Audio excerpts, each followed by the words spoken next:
buenos días, un gusto recibirlos con las primeras noticias de TV Ciudad. Por un par de días voy a estar solo por las nanas de estos primeros fríos que afectaron a José María. 8 grados es la temperatura en estos momentos en Capital, un poco más que los 4 que había ayer, y ya repasamos el pronóstico de meteorología para las próximas horas, que ya les adelanto que viene el frío para estos días, según el pronóstico de Inumet que ya estamos viendo en pantalla. ¿Cómo se va a desarrollar esta jornada 30 de mayo? El cielo va a estar algo nuboso, con periodos de claro, las temperaturas extremas previstas para Montevideo, 7 grados la mínima que ya superamos, 18 la máxima, así que abrigarse en esta jornada. El miércoles, último día de mayo, en 31 también estará algo nuboso, sin previsión de lluvias. 8 y 19 las temperaturas extremas previstas para el área metropolitana, y comenzamos junio de igual manera, también sin previsión de lluvias. El cielo estará algo nuboso con algún periodo de claro, y las temperaturas extremas 10 la mínima, 18 grados, esto es para Montevideo y el área metropolitana. Algunos temas que vamos a desarrollar ya para hasta las 9 de la mañana tiene que ver con la resolución de Fiscalía que solicitó el desafuero del senador Gustavo Penades, investigado por varios delitos de explotación sexual a menores de edad. El tema va a ser analizado por la Cámara de Senadores, donde hay mayoría para aprobarlo. También vamos a hablar de lo que pasó con el Partido Colorado, que visitó al Partido Nacional y le propuso presentarse bajo un mismo lema, tema que ya estaba hablando con el Partido Independiente. Esto en principio para las elecciones departamentales. Esto y con los socios de la coalición. Desde el Partido Nacional se va a analizar bien cómo afectará a nivel de cada departamento. La Universidad de la República y el Instituto Nacional de Rehabilitación inauguraron un centro universitario en lo que es en la unidad carcelaria de Santiago Vázquez, la ex Concar. Allí estuvimos hablando con algunas de las personas privadas de libertad que está realizando estudios universitarios, y son más de 200 que desempeñan algún tipo de carreras allí desde la cárcel. Y también una información que es nacional, pero del ámbito internacional o regional: el presidente de la República, Luis Lacalle Pou, ya se encuentra en Brasilia para participar en una reunión convocada por el presidente de Brasil, Luis Ignacio Lula da Silva, en un encuentro que van a participar más de 10 mandatarios de la región, acompañados por sus cancilleres. Y a las 8:30, encuentro en el estudio, vamos a estar dialogando con el senador nacionalista Jorge Gandini, varios temas para plantearles: las internas, las candidaturas, cómo se prevé el futuro del Partido Nacional, algunos de los cuestionamientos que vamos a estar hablando a las 8:30 de la mañana. Y ahora abrimos una ventana a las calles de Montevideo para saber por dónde circular y los datos que nos proporciona el Centro de Gestión de Movilidad. Temas que además pueden ustedes estar siguiendo en redes, @IMTránsito, @MBDtransporte, minuto a minuto, las novedades que hay sobre la circulación en Montevideo. Pero ya les decimos que Luis Lamas, entre Félix Busareo y el José Osorio, va a estar interrumpido el tránsito hasta las 10 de la mañana por tareas de carga y descarga. Y Mini entre Florida y Andes también, pero esto va a ser hasta las 4 de la tarde. Aún no asoma, parece, el sol en Montevideo, poquito. Joaquín Requena entre Guaná y Chaná hasta las 5 de la tarde, también va a estar interrumpido el tránsito por trabajos de hormigonado. Y Vázquez Ledema entre Francisco Vidal y Benito Blanco también hasta las 5 de la tarde.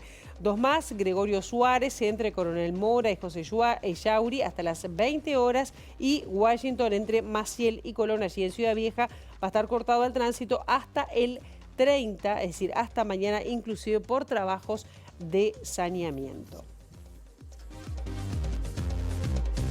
Y uno de los temas del día que se va a ir desarrollando se conoció ayer prácticamente a última hora, y es el pedido de la fiscal al desafuero del senador nacionalista Gustavo Penades, investigado por varios delitos de explotación sexual a menores de edad. El pedido apunta a profundizar la indagatoria que lleva adelante la Fiscalía contra el legislador, ya que de momento no existe un pedido para formalizar esta investigación. El pedido de desafuero fue presentado en horas de la tarde ante la intención de la Fiscalía de profundizar la investigación contra el senador Gustavo Penades. El pedido se presentó ante la jueza Marcela Vargas, quien deberá elevarlo a la Suprema Corte de Justicia para su remisión al Parlamento. La indagatoria comenzó tras una denuncia pública realizada por la militante nacionalista Romina Celeste, quien aseguró que mantuvo relaciones sexuales pagas con el legislador cuando tenía 13 años y aún no había cambiado su identidad de género. El fiscal de Corte, Juan Gómez, remitió los antecedentes a la Fiscalía de Delitos Sexuales, que avanzó en la causa. Hasta ahora, 8 personas se presentaron como víctimas de explotación sexual, pero hay otras que fueron identificadas y que de a poco brindarán su testimonio ante Fiscalía. La indagatoria también abarca al profesor de Historia, Sebastián Maubecín, quien, según las denuncias, oficiaba como nexo o intermediario entre el legislador y los menores de edad. Un informe de los servicios jurídicos del Parlamento establece que el desafuero deberá ser analizado por la Cámara de Senadores. Semanas atrás, Penades presentó una nota donde solicitó que en caso de presentarse, el desafuero sea analizado en forma rápida. Entre los 4 partidos con representación en la Cámara Alta, existe una opinión favorable a votar a favor del desafuero. Y el senador blanco, Gustavo Penades, ya fue removido de la presidencia del Parlamento del Mercosur, el Parlasur, y esto fue una propuesta presentada por el Partido Nacional con el respaldo de los demás integrantes de la coalición de gobierno. La mesa directiva del Parlasur está integrada por el presidente y un vicepresidente en representación de cada país. Como Penades está de licencia, la bancada nacionalista propuso durante el plenario que en su lugar fuera designado el diputado Rubén Bacigalupe, quien asumirá como vicepresidente. El Frente Amplio cuestionó que esta propuesta se haya adoptada en forma unilateral sin consultar a los representantes de la oposición. El diputado Nicolás Viera dijo a MBD Noticias que la decisión es un papelón internacional y como resultado Uruguay perdió la presidencia del Parlasur. Y seguimos con este tema porque la abogada Soledad Suárez, que representa de forma legal a varias de las víctimas en representación del consultorio jurídico de la UDELAR, valoró el pedido de desafuero del senador Penades. En entrevista con MBD Noticias, Suárez informó que la justicia otorgó una nueva medida de reserva por 4 meses de la identidad de las víctimas que denunciaron al legislador y subrayó que están conformes con el trabajo del equipo de Fiscalía. Nosotros estamos conformes con el trabajo del equipo. Vale destacar que la doctora Elisa Guidone tiene alta formación en trata y en explotación. Su equipo es muy especializado en género y litigación. Acompaña también la actividad de la unidad de víctimas con un rol muy importante y entiendo imprescindible por la alta vulnerabilidad en estos casos. Así que es una investigación que obviamente está atravesada por el tema de que se trata de un senador. Esto supone a la simetría común de los delitos sexuales el plus de la que hablamos de poder, poder político, poder económico, y esa asimetría es enorme e informa del riesgo por sí misma. En las últimas horas, algo que ya habíamos comentado, la Asociación de Abogados Penalistas se resolvió denunciar ante la UDELAR a Soledad Suárez, justamente por declaraciones que entienden injustas y repudiables sobre Juan Carlos Fernández Lequini, abogado defensor del profesor Sebastián Maubecín, que está indicado como presunto enlace entre el senador Penades y algunas de las personas que denunciaron. En este sentido, Suárez insistió que el abogado no puede acceder a la identidad de las víctimas. Frente a eso, la conclusión lógica es que las víctimas están en riesgo. ¿Por qué? ¿Porque le endilgo yo actitudes espurias al abogado? No, de ninguna manera. Porque la defensa plantea que le es un obstáculo para su derecho a defensa o para lo que quieran razonar jurídicamente, que no acceder a esas identidades. Por lo tanto, es un objetivo, claro, expresado explícitamente, que están en contra de eso y que lo quieren cambiar. Si lo quieren cambiar, y es la única medida que yo tengo, eficiente además, muy eficiente, para protección de víctimas que sufrieron delitos sexuales y explotación sexual en situación de infancias. ¿Qué puedo concluir yo como defensa de las víctimas? Tengo que redoblar esfuerzos y me prenden las alertas, alarmas, no me acuerdo qué palabra usé, respecto a redoblar la protección. Bien. Y lo sostengo. Y está tan correcto lo que dije, que ese mismo día la fiscal pidió la prórroga de la medida de reserva y la tuvo por 4 meses más. El presidente del Comité Nacional para la Erradicación y Explotación Sexual Comercial y No Comercial de la Niñez y la Adolescencia, Luis Pucher, señaló que las acciones de valentía de las víctimas en denunciar situaciones de abuso debe tener el necesario respaldo institucional, garantizando el anonimato de sus nombres. Y la casuística siempre nos da datos, sobre todo estos datos más mediáticos, de personas que han cumplido sus roles sociales con total éxito, incluso valorados por sus compañeros de actividad, pero que también de alguna forma demuestran que un explotador no tiene por qué ser un monstruo que vive en una cueva y sale a explotar de noche. O sea, es alguien que convive con nosotros. Es parte de una cultura que alimenta y reproduce esta idea de que los hombres por serlo, o quienes detentamos algún espacio de poder, podemos acceder al cuerpo de otros pagando o dando algún tipo de beneficio. Está muy bien que los abogados defiendan a los abogados en su práctica, está muy bien y está mejor que en casos como estos la identidad de las víctimas sea reservada, porque no es la primera vez que tenemos víctimas que son amenazadas, que son limitadas en sus posibilidades de hablar, más aún cuando provienen de vivencias donde el silencio ha sido la constante. Ahora cambiamos de tema. El Partido Colorado le planteó al Partido Nacional presentarse bajo un mismo lema a nivel de las elecciones departamentales, junto con los socios de la coalición. El Partido Nacional dijo que va a analizar cada situación a nivel de cada departamento, teniendo además al frente 15 departamentos con intendencias blancas. Integrantes del Comité Ejecutivo Colorado se reunieron con los miembros de la Comisión de Asuntos Políticos del Partido Nacional a pedido del Partido Colorado, que anteriormente acordó con el Partido Independiente avanzar en una definición conjunta hacia las elecciones departamentales. Ir generando la conciencia de que en los departamentos donde no tenemos la posibilidad de la segunda vuelta, sumar. Y sumar no solo para ganarle al Frente Amplio en los departamentos que alguna vez ganó el Frente, como es el caso de Salto, por ejemplo, sino aún en aquellos departamentos donde la mayoría del Partido Nacional es muy fuerte, también asegurar una presencia importante del Partido Colorado. Nuestro partido es un partido de una concepción federal muy importante. Nosotros tenemos un particular respeto por la opinión de los compañeros de todo el país y por consiguiente lo que vamos a hacer es dialogar con los 19 departamentos. La presentación conjunta de la coalición en las elecciones del 2025 se da por descontado para el caso de Montevideo, aunque no es oficial. Fuentes nacionalistas afirmaron que entre los nombres que se manejan para postularse a la Intendencia de Montevideo se cuentan el del ministro de Desarrollo Social Martín Lema, el del diputado nacionalista Rodrigo Goñi y el de la senadora del mismo partido, Graciela Bianchi. El fiscal de Corte, Juan Gómez, archivó la denuncia que Gabriela Fossati presentó contra su colega Fernando Romano por supuesta violencia de género. La denuncia se dio tras una discusión subida de tono entre ambos fiscales en relación a la causa de Alejandro Astesiano. Romano, que subrogó a Fossati mientras ella estaba de licencia médica, visitó a Astesiano en el marco de la investigación por la visita de Gustavo Leal a sus padres y le tomó declaración, ya que el ex custodio aseguró que tenía información para dar.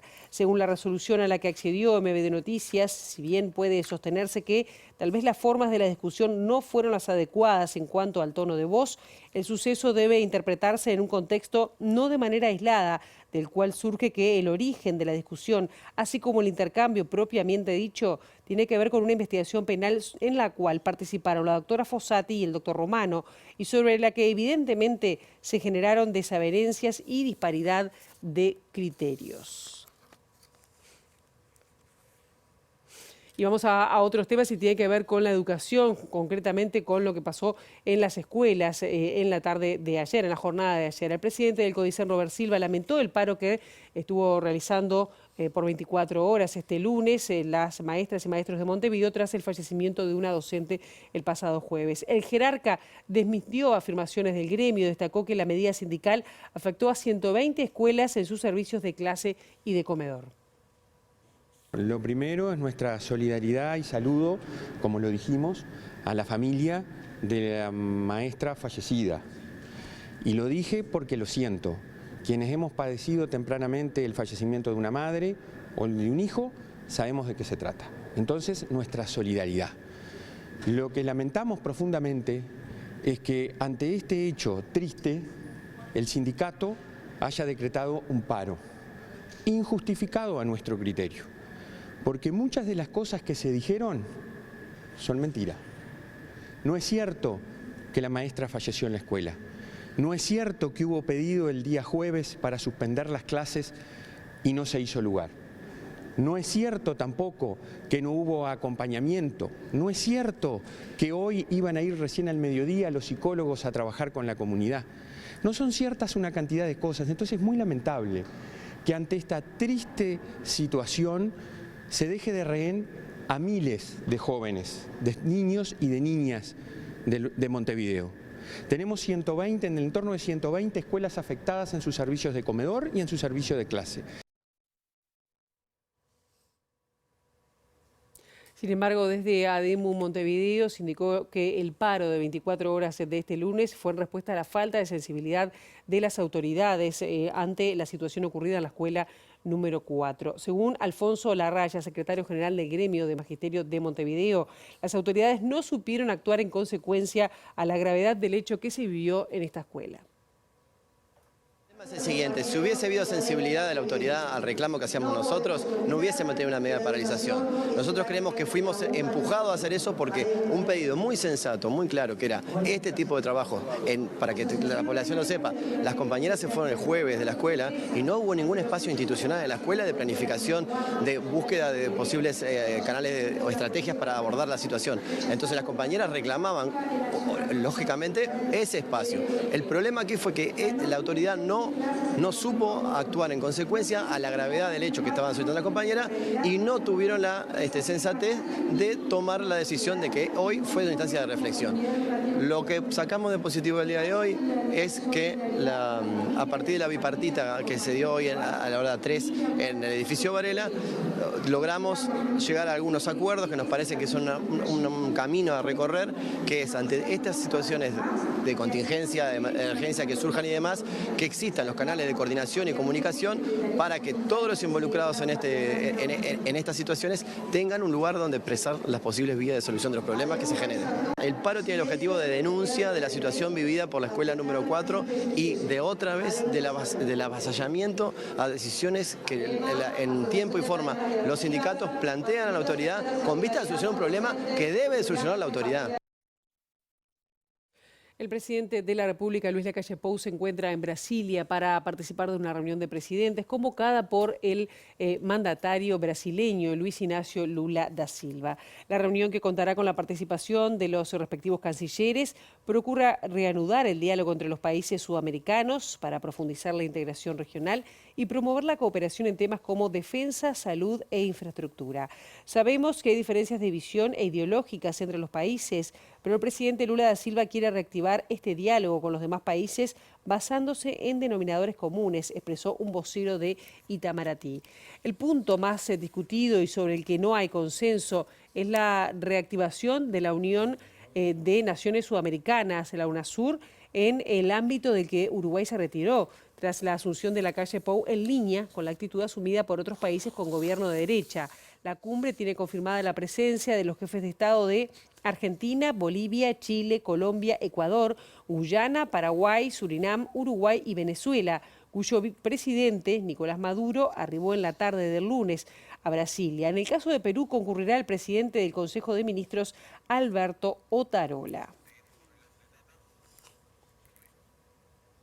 Y volvemos a la escena nacional y departamental concretamente, porque el Sindicato Único de Trabajadores de Tata resolvió realizar un paro de 24 horas tras el asesinato de un trabajador en la tarde de este lunes. La muerte se dio en medio de un intento de rapiña en un supermercado del Parque Rodó, ubicado en Figueira y Mayolo. La policía busca a 2 hombres en moto que llegaron al comercio, mediante amenazas con armas de fuego, exigieron la recaudación, llevaron al guardia de seguridad y al encargado del comercio hacia el depósito. Tras esto, dispararon contra la cabeza del trabajador.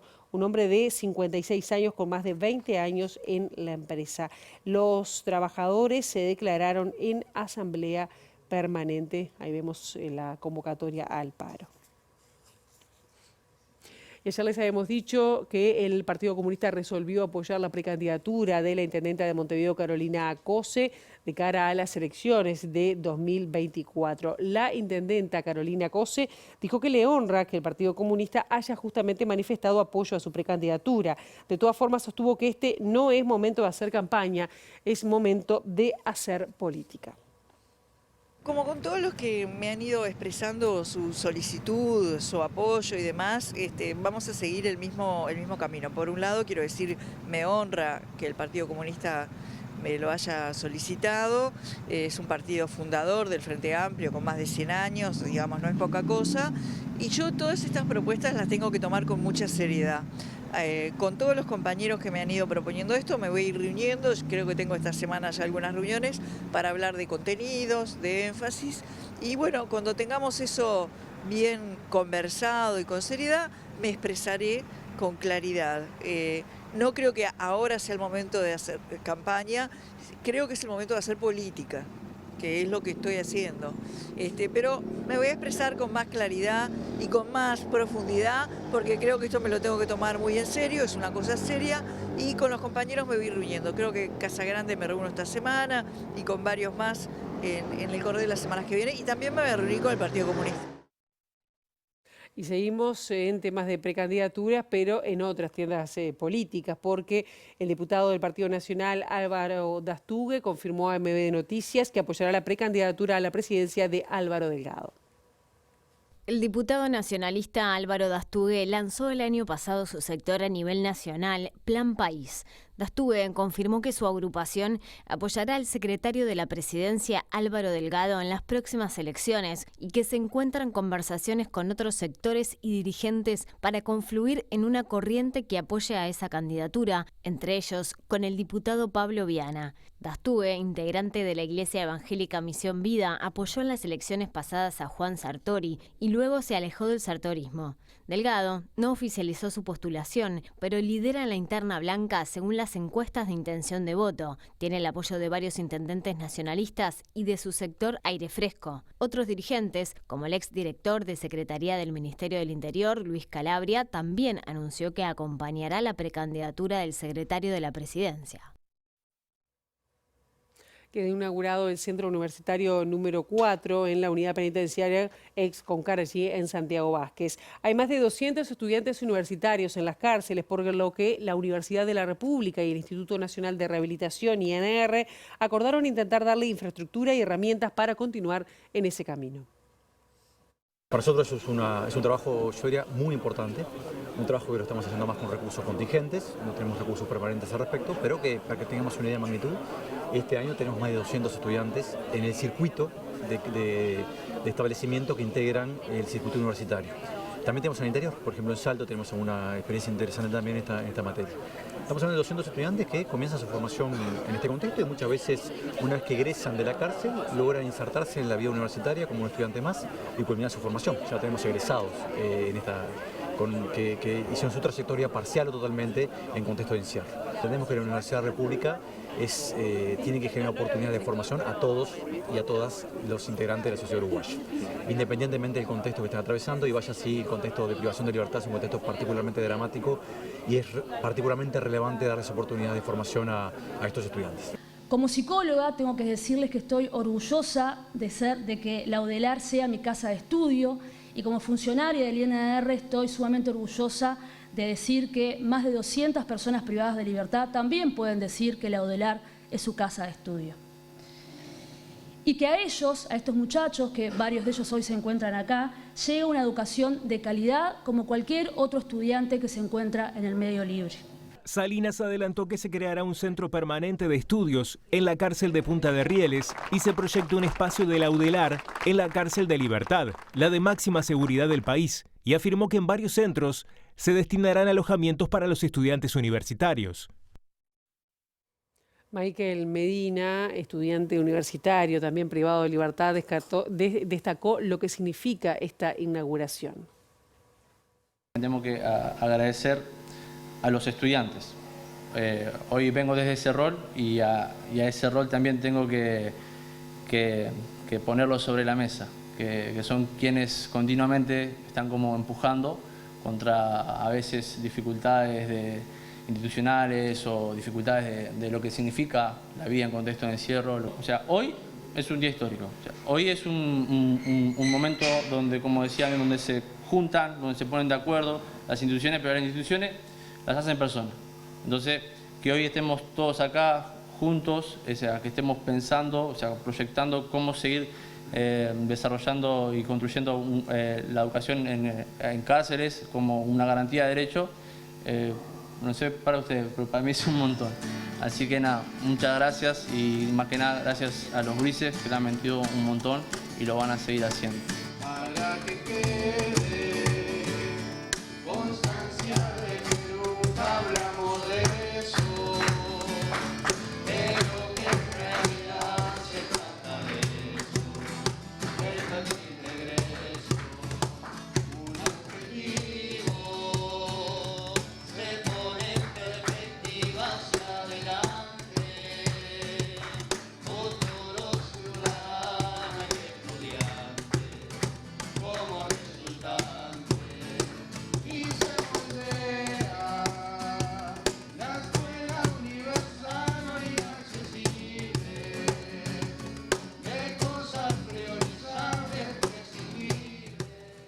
Bien, y ahora vamos a otros temas y ya le damos la bienvenida a nuestro compañero Luca Veloz con información que está ocurriendo desde exteriores. Luca, muy buenos días, ¿cómo estás?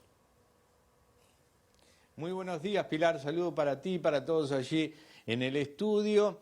El presidente Luis Lacalle Pou participa en esta jornada de una reunión convocada por el presidente Luis Ignacio Lula da Silva de Brasil, una cumbre de mandatarios que intenta reavivar la UNASUR, una cumbre que en principio no es oficial, pero sí que va a tener a gran parte de los presidentes de Latinoamérica, incluyendo al presidente de Venezuela, Nicolás Maduro, que no había participado de las últimas reuniones. Para analizar esto, para analizar el avance de las relaciones internacionales de nuestro país, estamos con el politólogo Carlos Luján. ¿Qué puede marcar esta cumbre que a principio no es oficial, pero sí que reúne a todos? La pregunta es lo específico del evento y si esto marca un proceso.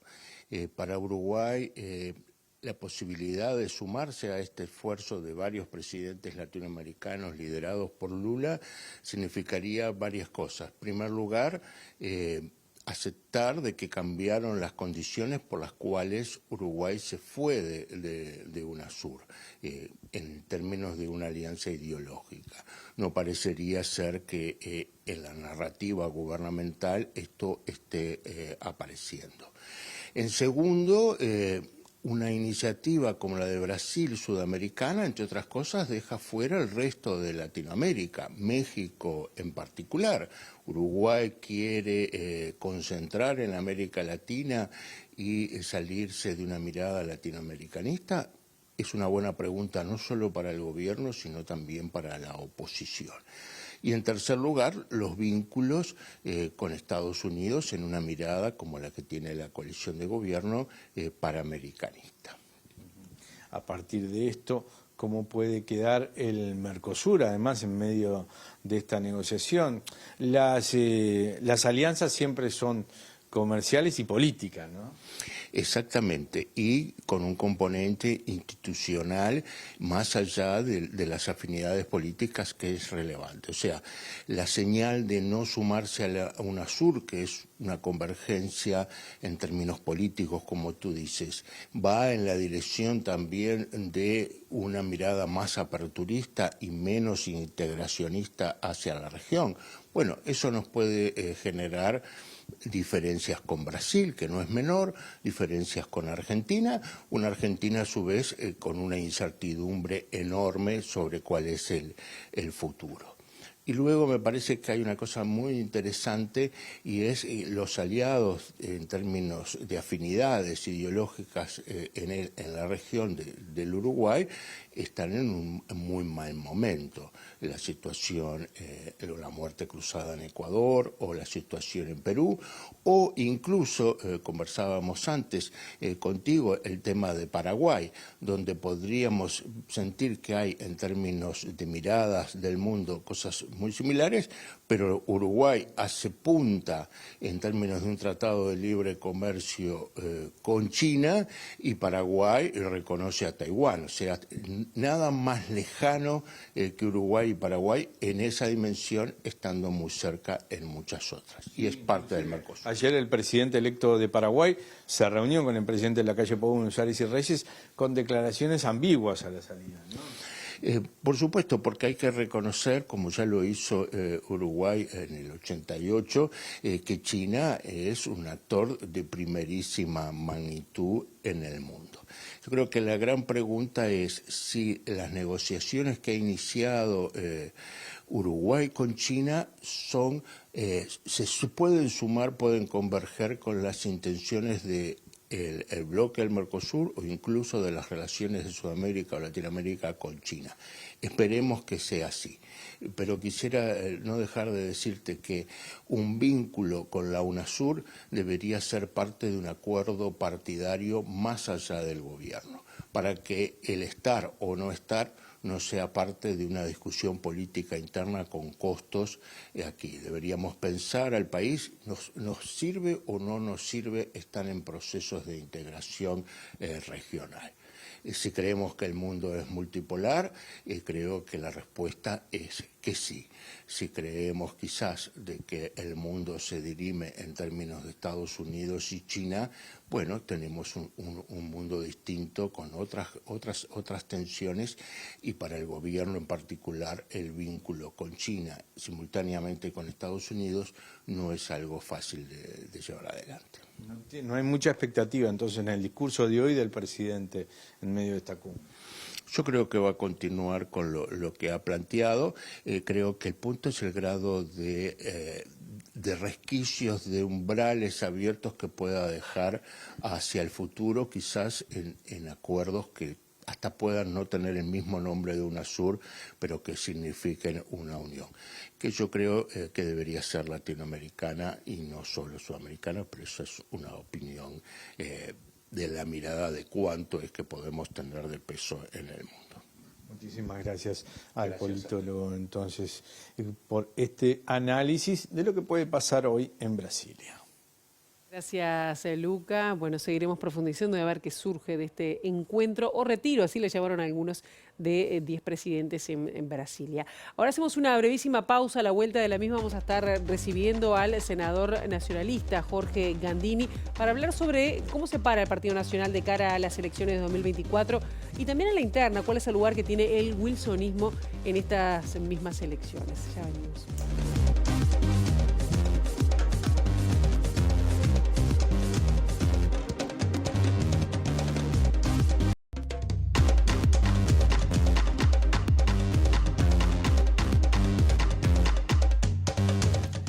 Ya está con nosotros en estudio el senador Jorge Gandini para hablar de muchos temas. Espero que nos dé el tiempo, pero bueno, siempre se ha contado. ¿Cómo anda? Buenos días, ¿qué tal? Un gusto estar acá. Bueno, me alegro que se encuentre por Montevideo porque andan de gira.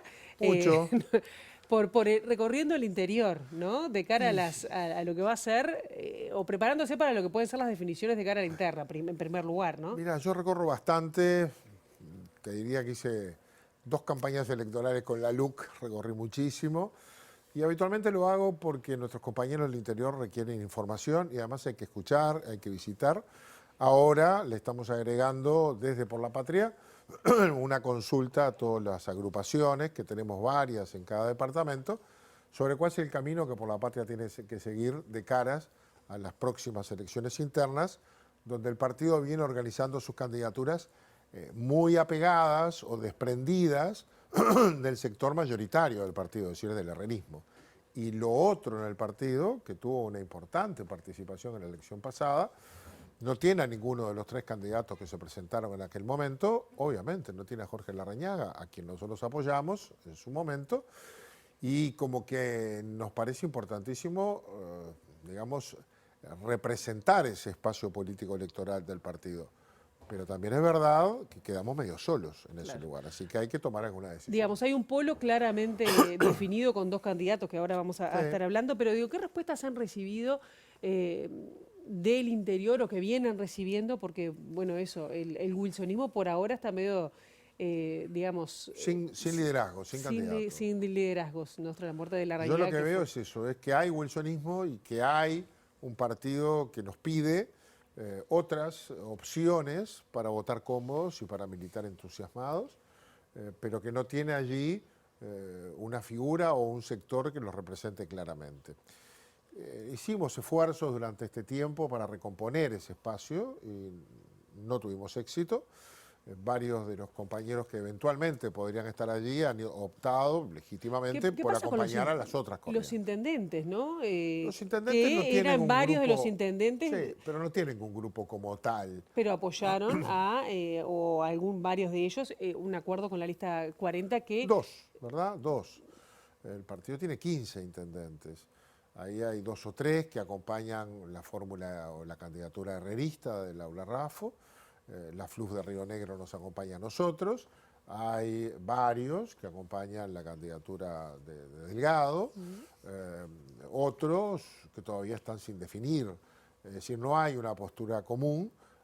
Hay algunos que reivindican ese nombre, el grupo de los intendentes. Ahí está el intendente de Cerro Largo y el intendente de Maldonado, que participaron en la elección pasada bajo aquel nombre Mejor País, y bajo la candidatura de Antía, que vuelven a encontrarse, a hacer una alianza con Javier García, con la 40, sin definir candidato, aunque varios de ellos están muy cercanos a la figura de Delgado.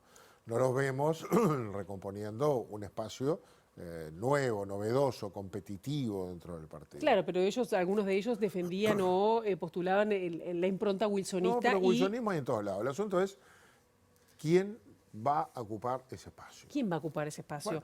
Bueno. Usted claramente. El asunto es cómo y con quién. ¿Y con quién? ¿Con quién está buscando alianzas? La vicepresidenta Beatriz Simón, con Beatriz por tenemos ejemplo. mucho diálogo. Beatriz se autodefine en ese lugar. No ha tomado una decisión todavía. Anuncia que la tomará en un par de meses. Y no mucho más. Algún intendente que todavía no ha tomado decisión. Luego son agrupaciones, dirigentes de todo el país, y ahí está nuestra discusión. Es decir, sabemos lo difícil que es enfrentar los aparatos partidarios en una elección interna, más cuando están recostados al calor que da la torre ejecutiva. Obviamente, nadie se engaña de eso. Pero también es verdad que nosotros tenemos que estar donde la gente nos va a buscar para encontrarnos. O sea, la gente sabe que toda la vida estuvimos en este espacio. Y si nosotros no estamos ahí, dejamos un espacio vacío que es de alto riesgo para el partido. ¿Por qué es de alto riesgo? Y porque es un área frontera con la izquierda. Así como hay otras áreas en la izquierda frontera con nosotros, tenemos que ser capaces de, primero, generar un espacio atractivo, cómodo, para que esa gente que no es frente amplista, pero lo puede llegar a votar, y también nos puede llegar a votar a nosotros, encuentre en nosotros un espacio amigable para sus ideas, para sus posturas, y al revés. El partido tiene que representar su todo complejo, su todo heterogéneo, para poder ser grande. Cuando más concentrado está en un ala, menos representa. Yo le voy a poner un ejemplo. En la elección interna pasada la ganó Luis Lacalle Pou, que después fue presidente, y la ganó con holgura. Muy bien. ¿Con cuánto la ganó? Con el 52% de los votos blancos. El 48% votaron a Sartori, a Larrañaga o a Antía. Es decir, votaron otras opciones. Ninguno de los 3 está. ¿Y usted en ese esquema se postula como candidato? Bueno, si por la patria decide recorrer ese camino, me va a tocar a mí levantar esa bandera, no tengo ninguna duda. Y lo voy a hacer con mucho gusto. Todavía estamos en esas etapas previas y de conversaciones en las que no es ni necesario ni inteligente cerrar todas las puertas. Vamos a seguir trabajando y viendo, pero obviamente sabemos que vamos nosotros mismos recorriendo un camino que termina en un fin. Y el fin es, si estamos convencidos que hay que sacar una candidatura, hay que sacarla. Y si no tenemos socios, la sacaremos nosotros. Y sabemos que vamos hacia allí, ¿no? Claro, ¿y que hay otras figuras? Bueno, veremos qué sociedades podemos hacer. En Por la Patria, todos los ojos me miran a mí. Adentro de Por la Patria veremos si tenemos posibilidad de acordar con otros compañeros. Argimón podría ser una Podría figura. ser, claro. ¿Hay otros nombres?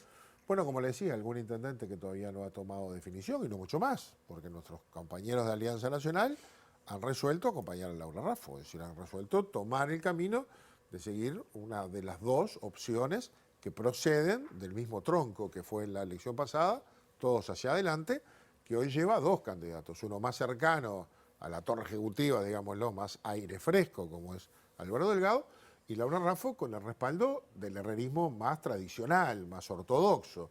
Ese herrerismo ha logrado ahora la incorporación de lo que es Alianza Nacional en este momento.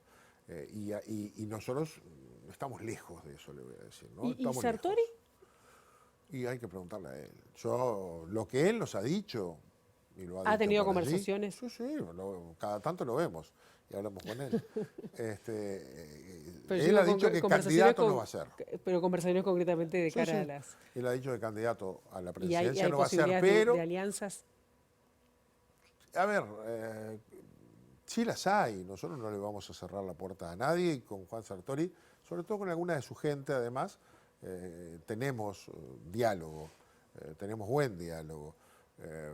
Hay que ver por dónde va Juan Sartori, cuál es su decisión, qué es lo que piensa hacer de cara a las próximas elecciones, y ahí lo veremos. Él ha dicho que no va a ser candidato, pero que en un par de meses tomará decisiones sobre qué camino tomar. En algún momento nos volveremos a reunir. Para el secretario general del Partido Colorado, Julio María Sanguinetti, el Partido Nacional se equivoca en haber comenzado antes de tiempo la campaña electoral. ¿Tiene la misma sensación? Y puede ser que sí, puede ser. Lo que pasa es que los hechos a veces te van llevando.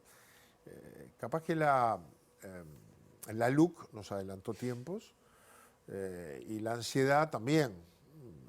El partido tiene que renovar liderazgos. Tuvo dos liderazgos muy fuertes, diría que omnipresentes en todo el partido. Ninguno de los dos va a estar. Uno ha consolidado su liderazgo, que es el presidente de la República, pero no puede ser candidato. Y el otro fue Jorge Larrañaga, que no está. Por lo tanto, hoy puede haber candidatos, pero todavía no está claro si los candidatos ocupan el rol del líder que te lo da la gente. Y eso a veces puede apurar un poco los tiempos. Y eso es complicado, sobre todo cuando estás en el gobierno, porque te saca la cabeza de gobernar, que es donde tenés que estar, de gestionar, de estar arriba de la búsqueda de resultados que terminan siendo tu mejor aliado. ¿Quiénes nos van a ayudar a ganar? La economía, la seguridad pública, los logros, la superación de problemas como tenemos hoy con el agua. Esos son nuestros mejores socios. Cuando entras en campaña, metes horas en otra cosa y capaz que estamos un poco adelantados. Gandini, no quiero dejar de preguntar, siendo ya con un foco más en Montevideo y en lo que van a ser las departamentales, la propuesta que ya se venía hablando del secretario general del Partido Colorado al Partido Nacional y que involucra a todos los socios de la coalición, de llevar un lema único en todas las departamentales. Eso es algo que es visto con resistencia, digamos, porque el acuerdo fue solo Montevideo, de ir con un lema común. ¿Qué pasa con el Partido Nacional, que tiene 15 intendencias y una impronta muy definida en muchas de ellas? ¿Se irá por ese camino de recorrer un lema único a nivel departamental, de las departamentales? A ver, da la impresión que nosotros vamos por la creación de un nuevo partido para que sea la plataforma dentro de la cual se presenten en coalición, ya que no hay balotaje, en los partidos que hoy están en la coalición de gobierno. Y que eso pueda ser utilizado en los departamentos donde esté maduro ese acuerdo. Seguro que en Montevideo. Probablemente los compañeros de Canelones puedan recorrer ese camino. Capaz que en Salto hay conversaciones avanzadas en la materia. En otros lugares hay que verlo, si los compañeros, pero la filosofía nuestra natural, aunque vamos a procesar el planteo del Partido Colorado, es que las autonomías departamentales en un partido que tiene como una raíz federal son muy importantes. Nosotros desde el directorio no le podemos decir a los compañeros de 33 o a los compañeros de Tacuarembó que tiene que llevar un solo candidato por un partido que no es el Partido Nacional, proclamar la abstención en el Partido Nacional, reservar a todo el plantel de compañeros que quieran competir para ser ediles, para ser alcaldes, para ser intendentes. No lo ve. Y luego eso concentrarlo en uno solo, en departamentos donde la competencia está dentro del Partido Nacional. Y tienen que ponerse de acuerdo en uno y ponerse de acuerdo. ¿Por qué uno y no otro? Previo a las elecciones internas, que son las que definen esas cosas. Entonces, bueno, no es fácil tomar una decisión, y menos en el Partido Nacional, no lo es tomar una decisión obligatoria, digamos, para todos. Son cosas que nosotros siempre transferimos a las autonomías departamentales. Pero ayer recibimos un planteo que obviamente prometimos empezar a trabajar. Igual lo ve difícil. Lo veo difícil para algunos departamentos, para algunos departamentos lo veo imposible, para algunos difícil. ¿Cómo cuáles? Y qué sé yo, en departamentos donde el Partido Nacional, no sé, San José, o en departamentos donde el partido tiene competencia interna. Por ejemplo, en 33, el intendente actual le ganó por 60 votos al intendente anterior, Rolo da Silva, que se va a presentar. ¿Cómo hacemos para que se pongan de acuerdo que uno de ellos sea el candidato porque el otro va a ser Colorado y el otro va a ser de Cabildo? Si no hay competencia previa para definir cuál de los dos. Es muy difícil y los dos se tienen fe. Yo le tengo fe al Rolo, que es el mío. Pero me parece que es muy difícil decirle a uno, mirá, esta vez no te toca.